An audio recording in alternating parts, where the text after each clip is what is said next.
Hey guys, it's TheFrXion here, or Tank12, however you want to call me, I don't really care.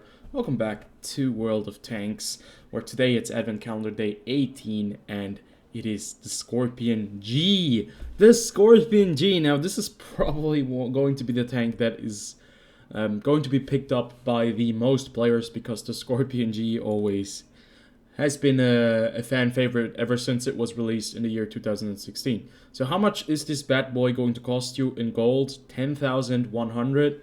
That is a very hefty price, but in comparison to the Somua SM from yesterday, that is a price that I would be willing to pay. So let's see what the Skorpion G is all about when we get some things on this tank, and let's take a look at what this tank is capable of. Now, the Skorpion G, one heck of a tank. It has 128mm cannon, is extremely mobile, or it is mobile, let's put it like that, and it has no armor whatsoever. It's a very large tank, it's really tall. It's in the game just as tall as the Jagdtiger 88, which is a huge vehicle. You can see it's just as big. That is a massive tank. Compare it to the Kanonjagdpanzer 105, it's almost twice as tall. You have a turret on this thing, which a lot of tank destroyers do not have, and that makes this tank very flexible in a lot of situations. So let's take a look. You have 490 alpha damage with the 128mm cannon. That is what you expect of 128, and that hits hard. So your rolls with AP or APCR can go all the way to 613 with 25% RNG, or it can all the way go down to 367 with minus 25% RNG, which does happen. But most of the time you'll be around the 400, 500 mark, and that really does hurt your opponents because these shells hit hard. Now the AP shell only has a shell velocity of 920, 246mm of pen. That's going to be plenty enough at tier 8, tier 9, even at tier 10. Well, it used to be. But if you are going up against some super weird heavies at tier 9 or tank destroyers, you have the APCR shells, which have 311 millimeters of penetration. You can see that my loadout with the shells, which we're going to talk about real fast, since you only carry 30 shells, you can see that I only have 4 APCR shells because I rarely use APCR shells when I'm playing this tank. Because if I cannot penetrate a tier 9 or a tier 10 with 246 millimeters, then I still have 4 rounds with 311. But usually I've always been able to get a weak spot or something like that, because the 246 really is very nice. But either way, maybe nowadays you have to stock up more premium shells, since you might face even more weird tier 10 vehicles. But at that time, when I first got this tank, I always kept a minimum amount of premium shells in the vehicle, because this is a premium tank. I want to earn credits, and I do not want to be wasting credits, so that's why I did that. Things have changed. As you can see, I've also have chocolate on it to increase my DPM, and yeah. So the gun traverse, as we expect, is not very good. The rate of fire is fairly decent, but we do have some equipment on that to make it better. The gun traverse is 20.05 degrees per second. Now you can use equipment to better that. I do have once more equipment on this tank, which I would change nowadays. I think the gun laying drive, the enhanced gun laying drive, you can definitely take out. What I would put on this tank instead, since your aim time is really spectacular, your dispersion is pretty damn good as well, I would maybe put something for speed or get you a bit more concealment, because the base concealment on this tank is not as great, since it's a very tall tank, it's very big. So yeah, dispersion, gun handling, everything is great. You only have 7 degrees of gun depression. If you're firing at the back, you don't even have 7 degrees, because the back is very even, so your gun is not able to depress any more than maybe 5 or 4 degrees. And yeah, you have 2,899 DPM, but that is with chocolate, with gun rammer and brothers in arms. And you can see my DPM has increased by almost 500 damage per minute with all of these additional features. So I would really use a gun rammer because it's so nice to be able to fire faster, to do more damage. That's what you want to do with this vehicle. You want to do as much damage as you can. Talking about survivability, we're skipping this because basically it's worthless. 30 millimeters at the front. Your turret doesn't even have any armor. It's basically just a shield. So yeah, just imagine that there's no armor here. Any high explosive shell will do massive amounts of damage to your vehicle.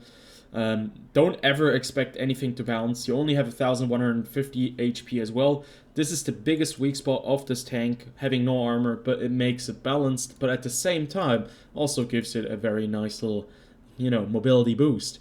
It still weighs 45 tons. That must be the structure and the size of this thing, because it's very tall, it's very large. It does not have any armor, so it's not excessively heavy. But still, I have the feeling that the engine is underpowered. 650 horsepower. You still get 60 kilometers per hour top speed, which is amazing. Don't get me wrong. 60 kilometers per hour top speed is really great. 20 kilometers per hour reverse speed. But the issue is just the specific power to weight ratio is not the best. 16.78 is worse than the SU-130 PM. And I would probably maybe, like, even having a turbo on this could increase it by just a little bit and make it more, what would you call it? It would make it more snappy, better in the sense that you accelerate faster. The traverse speed, on the other hand, isn't that good either. 37.17 degrees per second to turn your tank. Concealment wise and spotting wise, now I went with the coated optics. I remember distinctively that I did not have any more binoculars, so I went with the coated optics. And I want to see what the base view range is on this tank, but since it doesn't have a turret, it's a bit weird. So we'll have to go into the vehicle details, because the base view range right now is 448, but that's with the crew, with consumables, and with the coated optics.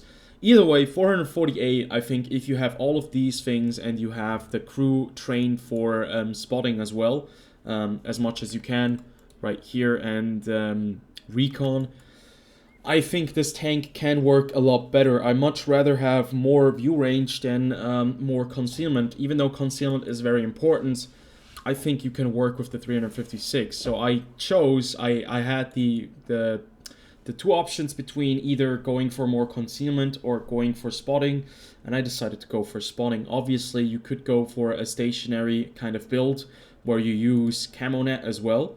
You use a camo net and you use either binoculars or coated optics. Binoculars would be even better because it will give you 25% increase, and that would up your view range drastically, and you wouldn't have to go with chocolate, and you probably also wouldn't have to go with right here with situational awareness if you're...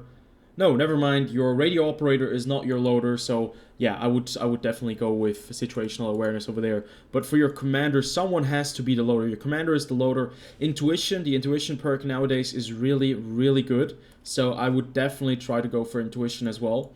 But either way, since I don't fire too many premium shells, I don't think it's necessary, but still I would always get intuition if I could, because having that flexibility to change very quickly is very important. So, let's take a quick look at the field modifications before I give you a little bit of a verdict on this vehicle. I have not played this tank in the recent few weeks. I have played a lot of games in the Rheinmetall Skorpion G though. I have tried to 3-mark it, and I think I've been at 89 or 92%, something like that. 92%, 91% I think. And I still have the plans to 3-mark that thing because I really enjoy it. But if you go with field modifications, because this is the next thing I want to do, is you can up your traverse speed or the maintenance speed, or keep the maintain the speed. Oh my god. Yeah, there's a choice that you have to make. I much rather have a decent engine, no track durability, so I would probably go for this, and it will also give me a better speed maintenance, or maintaining better speeds. I think that's how you use that word. And then obviously right here you have the choice between parallax adjustment and the aiming gear. I would probably go for, I don't even know, the aim dispersion. Dispersion at like 100 meters, 0.28 is, it's laughable. It's really accurate, and the aim time here 1.63. I would definitely take away the gun laying drive. So maybe I pick this, or maybe I pick the other one. That's obviously your choice. Getting that dispersion down even more is even better, but still there's RNG, so keep that in mind.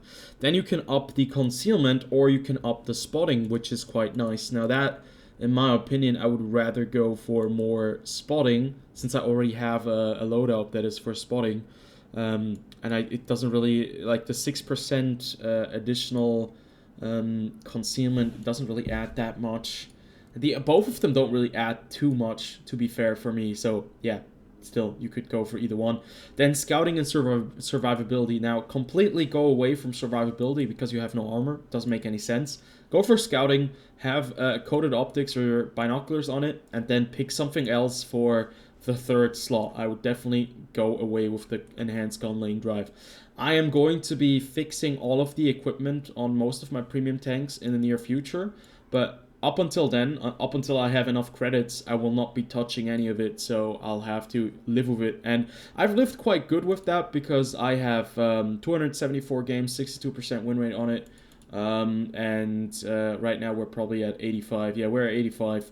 We're not at 90 anymore. It's been a while. And you can still see this tank really rocks. It's a great vehicle. So, is it worth it? Yes, it is definitely worth your time. It's worth your money. It's one of the best premium tank destroyers in the game. It has a fully traversable turret. It can shoot backwards. It can shoot forwards. It's fast. It's a German vehicle with very good accuracy, very good gun handling, and it's so satisfying hitting someone with 490 or 560 damage in the face. That's basically 1/3 of a heavy tank at tier 8 that you take away very quickly. So yeah, 10,100. Do not spend it on the Soma SM, spend it on this one because this tank rocks.